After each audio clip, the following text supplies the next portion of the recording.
Hey guys, Apex here. 2025 Miami Grand Prix recap. The heat was on from the very first corner, with Max and Lando having a close call that sent Norris wide. Stewards had a look, but no further action needed. Jack DNF'd again. No surprise there, with a desperate lunge showing inexperience and a lack of racecraft. A masterclass of what not to do at Ferrari. Hamilton, stuck behind Leclerc early on, was fuming, his frustration spilling out over the radio. "This is not teamwork," he exclaimed, and eventually the team relented, allowing him to pass, but 2 or 3 laps too late. Later in the race, he was told to hand the position back as his tires were cooked from the dirty air.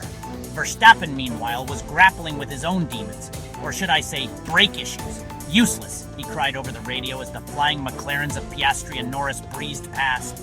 Lawson crashed as usual and DNF'd just as I predicted. Plus, a last lap incident between Sainz and Hamilton was reviewed after the race. Let's talk about McLaren, shall we? What a performance. Oscar Piastri, the young Aussie, dominated in a super fast car, taking his 3rd win in a row. Lando Norris followed him home for another double podium, another prediction correct. They were in another postcode, said on commentary. They could have pitted for a cheeky set of softs and a fastest lap and still won comfortably. This victory sees Piastri extend his lead in the championship standings. I hope to see Lando come back with a couple wins of his own. Ferrari.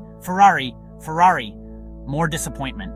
The team orders debacle involving Leclerc and Hamilton was a strategic disaster. Typical disaster class from the red team. Both drivers are suffering and expect more from the SF25. Charles seemed more disappointed than Lewis in post-race interviews.